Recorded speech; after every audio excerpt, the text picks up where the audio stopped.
Selamat bertemu lagi dengan pembelajaran Ibu Bahasa Indonesia. Sebelum Ibu melanjutkan ke materi yang selanjutnya, yaitu mengenai menemukan struktur dan kaidah kebahasaan berita, nah Ibu akan mengingat kembali kepada kalian materi yang sudah dibahas pada pertemuan kemarin. Pada pertemuan kemarin, kita sudah membahas mengenai bagaimana cara menyimpulkan atau meringkas suatu teks berita. Ada beberapa tahapan yang harus kalian ingat kembali pada saat kalian akan menyimpulkan atau meringkas suatu teks berita. Yang pertama itu harus kalian ingat, baca teks berita tersebut secara seksama. Kemudian kedua, temukan atau cari pokok-pokok berita berdasarkan dari rumusan 5W1H. Dan yang terakhir, kalian harus bisa menyimpulkan. Cara menyimpulkannya itu bisa berpatokan dari yang rumusan nomor 2, yaitu mencari pokok-pokok unsur 5W1H. Nah, pada saat kalian menyimpulkan, boleh dengan menggunakan bahasa kalian sendiri supaya lebih mempermudah kalian dalam memahami isi dari teks berita tersebut. Nah, itu adalah materi yang sudah kita bahas pada pertemuan kemarin. Nah, untuk pertemuan hari ini, Ibu akan menjelaskan atau mengingat kembali bahwa bagaimana cara menemukan struktur dan kaidah kebahasaan suatu berita. Nah, untuk hari ini yang akan Ibu bahas tidak langsung dua-duanya, tapi hanya salah satu, yaitu struktur berita. Jadi, Ibu ingatkan kembali pada hari ini Ibu akan membahas mengenai struktur berita saja terlebih dahulu. Nah, untuk pertemuan nanti selanjutnya kita akan membahas mengenai kaidah kebahasaan teks berita.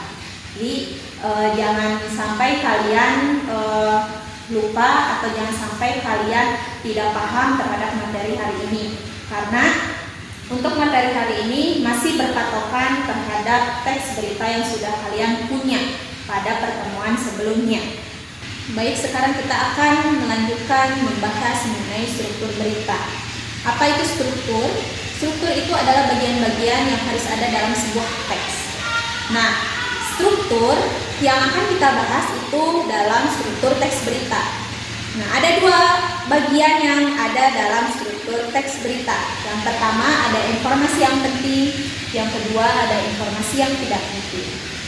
Nah, informasi yang penting disebut juga itu sebagai pokok-pokok informasi atau informasi yang paling utama.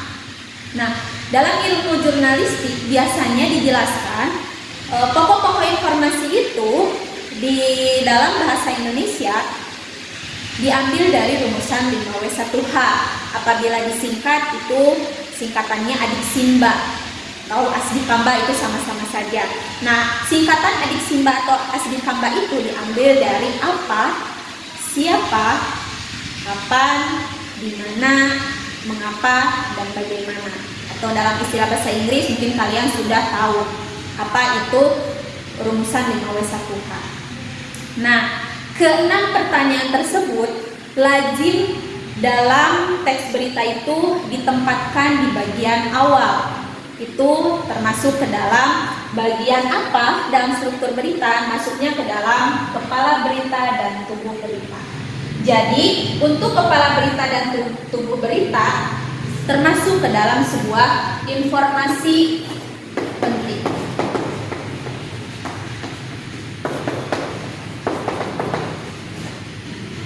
Nah, Ibu ingatkan kembali, jadi dalam struktur teks berita yang termasuk ke dalam informasi yang penting itu adalah bagian kepala berita dan tubuh berita. Nah, kemudian untuk yang ekor berita bagaimana? Nah, untuk yang ekor berita itu disebut ke dalam bagian informasi yang tidak penting. Mengapa informasi yang tidak penting? Jadi bukan berarti ekor berita itu diabaikan atau dihilangkan saja, tidak perlu.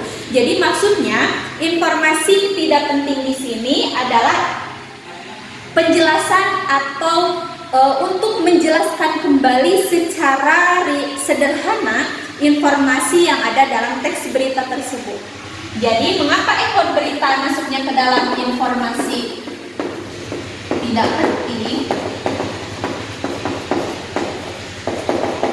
Jadi maksudnya dalam sebuah teks berita, struktur berita, ekor berita itu termasuk ke dalam informasi tidak penting karena memang sebagai penjelas Jadi untuk menjelaskan kembali terhadap isi berita tersebut. Jadi Ibu akan ulas kembali secara singkat mengenai struktur berita dari awal sampai akhir. Jadi intinya ada dua bagian dalam struktur berita. Ada informasi penting dan informasi tidak penting. Untuk yang termasuk ke dalam informasi penting itu adalah bagian kepala berita dan tubuh berita. Nah, diambilnya dari pokok-pokok berita yang tadi, yaitu 5W 1H, yang istilah bahasa Indonesianya itu disingkat jadi adik Simba atau asdi kamba, itu sama-sama saja. Dan yang bagian ekor berita termasuk ke dalam informasi tidak penting. Jadi bukan berarti tidak penting, Ibu ingatkan kembali, tapi bagian ekor berita sebagai bagian penjelasan atau menjelaskan kembali terhadap isi berita yang sudah dijelaskan di bagian awal. Terima kasih. Baik, sebelum Ibu mengakhiri pertemuan hari ini, Ibu ingatkan kembali, jadi teks berita yang sudah kalian punya pada pertemuan sebelumnya, kalian baca kembali, kemudian pahami berdasarkan dua bagian tadi, mana yang termasuk ke dalam informasi yang penting, mana yang termasuk ke dalam informasi yang tidak penting.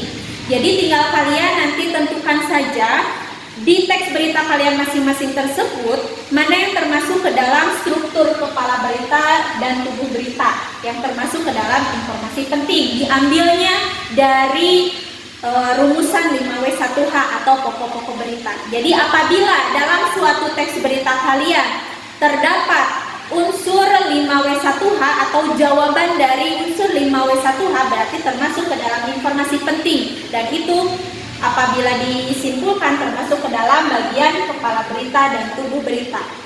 Dan sisanya itu termasuk ke dalam bagian ekor berita atau informasi yang tidak penting. Jadi patokannya Ibu ingatkan kembali, teks berita yang sudah kalian punya, baca kembali. Setelah dibaca kemudian kalian perhatikan mana yang termasuk ke dalam informasi penting, mana yang termasuk ke dalam informasi yang tidak penting. Nah, apabila kalian sudah paham terhadap dua bagian tersebut, maka kalian bisa membedakan mana yang bagian kepala dan tubuh, kemudian mana yang bagian ke dalam ekor berita. Ya, terima kasih untuk pertemuan hari ini. Mudah-mudahan apa yang Ibu jelaskan hari ini bisa dipahami oleh kalian semuanya. Adapun pertanyaan yang ingin kalian sampaikan, boleh bertanya langsung kepada Ibu. Selamat untuk kalian yang sudah mengikuti pembelajaran hari ini. Mudah-mudahan di pertemuan selanjutnya kalian bisa terus semangat dalam melakukan pembelajaran.